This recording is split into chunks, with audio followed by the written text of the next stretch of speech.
Let us discuss Saga pattern. Previously, we discussed two-phase commit. In two-phase commit, there are two phases. One is a prepare phase, other one is a rollback or commit phase. So in prepare phase, we have list of steps to do. If suppose this is one microservices, second microservices, third microservices, there is a coordinator and each of them updates the coordinator if it is successful, if it is successful, if it is successful. If any of them say not successful, then the coordinator will issue a message to roll back for each of the microservices. So this is the prepare and this is the rollback or commit phase.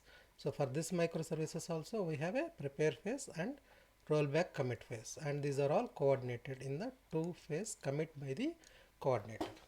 So let us understand how Saga solves some of the problems from this two phase commit. Like we discussed, there is a problem with the logs, and then this performance is a problem, and there is also difficulty in always making this available. If there is a partition problem, then this whole system will fail. These are problems which are solved in Saga pattern. Let's see. Saga has two types, orchestration and choreography. But let's understand what Saga is. Saga pattern offers a more scalable alternative. So we are saying it's a more scalable alternative to two-phase commit.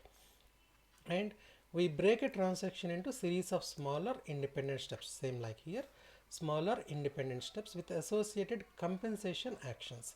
So what we mean by compensation action is like a rollback or a commit. So compensation is a rollback activity and ensures eventual consistency. So as per the base adoption, we want eventual consistency, right? So let's see, orchestration and choreography. These are the two ways the Saga pattern is implemented. Orchestration is nothing but an orchestrator or a coordinator is present, and choreography means one event based. That means one microservices invokes another microservices invoke other micro. So let's see. Let us understand orchestration saga. In orchestration saga, or the type of saga which is orchestrator based, which is a coordinator based, let's see how the eventual consistency is achieved. So as we are taking the examples of an order service and a payment service and an inventory service, right? Now what we do is we create one orchestrator which will coordinate the communication among these different services. So assume this user has placed one order, and then order has created an order object. Let's say the status is pending. What it will do is next it will invoke the orchestrator. It will invoke the orchestrator. Now this orchestrator has to coordinate among these two. So what it does, first it will send a message to the inventory service asking you deduct one inventory from the stock. Suppose if it is successful, it will say yes, I have successfully deducted. Then orchestrator will send a message to payment service, you uh, take one payment, you continue with the payment process. If for example the inventory service says I could not deduct, so it's already 0 and I could not deduct one more because it becomes negative, that means we don't have stock. Suppose it fails, and then what it does is that it will not continue with the payment service. It will stop there and send a message back to order service that we could not fulfill, the inventory is not available, we could not fulfill the order, and then order service will change the status to cancelled, right? Suppose if the inventory is successful, and then order sends order orchestrator sends the message to payment service to realize the payment. Suppose the payment is successful, that means inventory became successful and payment also became successful. Then order service tells the orchestrator tells the order service to proceed with the order, and then the pending status will become completed status or successful status. Suppose the payment has failed. So what happens is the payment has failed, the message reaches the orchestration service, and orchestrator will tell the inventory service to roll back. So it ensures that these two services are completely rolled back, and then it sends a message that we have failed in ensuring the complete process. So the pending status will become cancelled status. So the role of orchestrator here is to coordinate among multiple services, and each of the services provides their rollback action or compensation actions, right? So hope you understood in synopsis like how the orchestrator works in the orchestrator Saga pattern. So let's see again. User places an order, order service marks the order as pending, right? The payment service processes the payment. On successful, it moves to the next step. On failure, it triggers a compensation action to cancel the order. The inventory service, once it gets to the next step, right, the inventory service deducts the stocks. On successful, the order is confirmed. On failure, it triggers a compensation action to refund the payment and cancel the order. So there are two steps now. Here only one, here two steps. If there are 10 microservices, then all the steps need to be rolled back. And this coordination is done by the orchestrator. Now the compensation actions are for the inventory service are like uh, fails to deduct the stock, so cancel the order from the order service and refund the payment from the payment service, right? So when we are designing a saga with a coordinator based saga or orchestration saga, we need to know what are the rollback mechanisms or the compensation actions for each of the microservices, and they actually depend on the previous other microservices and what they have performed, what is the order of execution, and then what need to be rolled back, right? So if there is one task, there are two tasks, there are three tasks. So if it fails in the last step, say in this step, then all these need to be rolled back, right? So this is how orchestration saga is coordinated by the orchestrator. Let's see the other one little more detail, which is a choreography example. So here choreography means each service performs a task and publishes an event for the next service to act on. So here we have order service creates an order and publishes an event.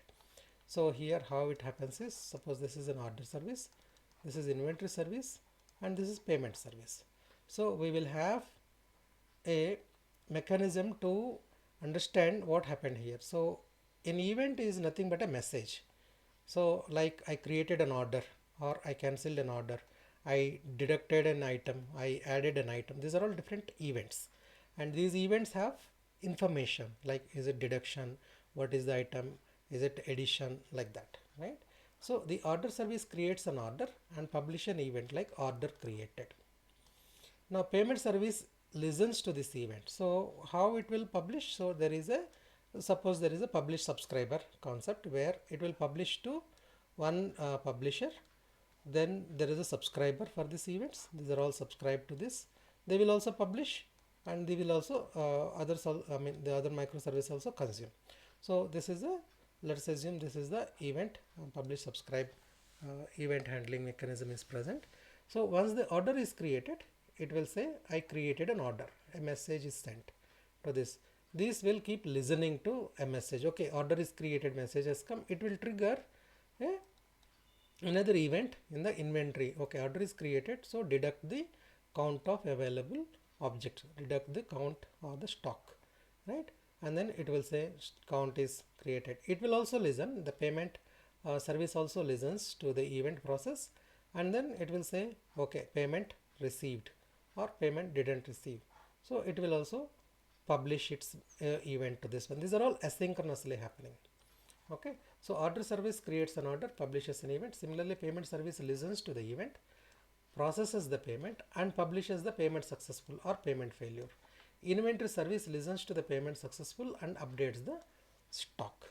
So what's happening here is the asynchronous communication is happening among the different services based on the status of the other services, dependent services. They listen and they respond by creating their own events. Okay, so this is a choreography example. Now, what are the advantages of this saga? These are resilient to failures. Each step is independent and compensation handles failure. That means if a payment failed, then a compensation action happens which triggers the other compensation actions. Okay, these are highly scalable. Services are loosely coupled. Because these are loosely coupled, it is highly scalable, and there are no locks. Like in two-phase commit, we have locks which will keep the system performance very low, right? It has to wait. resources are not held for long periods, so they work asynchronously. Okay, hope this gives some clarity about Saga. To sum up, we have Saga two ways. One is orchestration based, other one is event based or called choreography. This is choreography, this is a orchestration based orchestrator. So orchestrator is one orchestrator which will conduct among different multiple microservices some events, and each of them will have failures to roll back if it's required.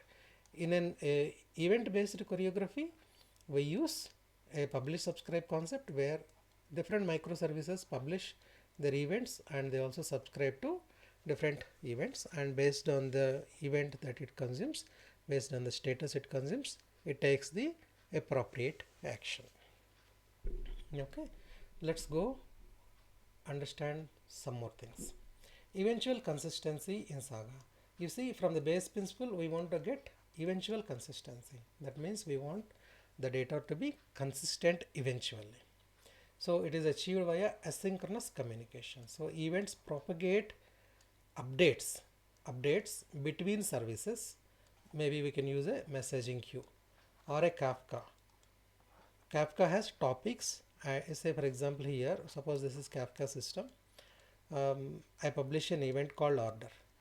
I have an inventory service which listens to order topic, and there can be another service which is publishing X topic. It will not listen to X, it will not take any action, but there can be another service Y which listens to X topic, and then it can respond when this topic is published. So Kafka works based on the topics. There are list of topics that publishers publish, and there are list of topics that subscribers are interested to listen to that. Based on any message that comes on the topic, they consume and they do necessary action and they publish their response to the Kafka system. So that's how Kafka is able to handle this. I will do another video in detail on how Kafka works. Now here event propagates update between microservices. Each service processes events and updates its state independently. Okay, here we have seen order service sets an order as pending. When the stock is deducted, the inventory service and the payment is confirmed by the payment service, the order is stated as confirmed. Otherwise, the status is made as cancelled. Okay, let's see some more details. Now, if you want to compare two-phase commit and Saga, we can identify some differences like I mentioned. In consistency, a strong consistency is achieved in two-phase commit, whereas Saga we get eventual consistency. To get the strong consistency only, we have two phases, prepare and rollback, right? And fault tolerance, if you see, it's very poor in fault tolerance. If there is a failure, even the coordinator has a single point of failure. If there is a failure, it all breaks down. But in Saga, we have a high fault tolerance. They're resilient to service failures.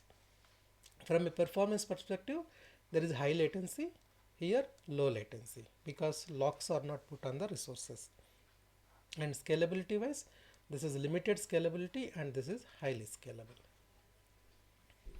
Okay, so now let's see when to use what. In microservices based architecture, we use two-phase commit when we require strong consistency, such as financial transactions. A Saga for high availability and scalability, where eventual consistency is sufficient for us to do. So while we are designing any microservices based application, we shall see base principle, like we want to have availability and then eventual consistency. Principle: distributed systems balance availability, scalability and consistency effectively. So evaluate the architecture, like which one is used in which scenario, whether that is meeting the requirements, the functional and non-functional requirements, and then make a decision about the architectural proposal.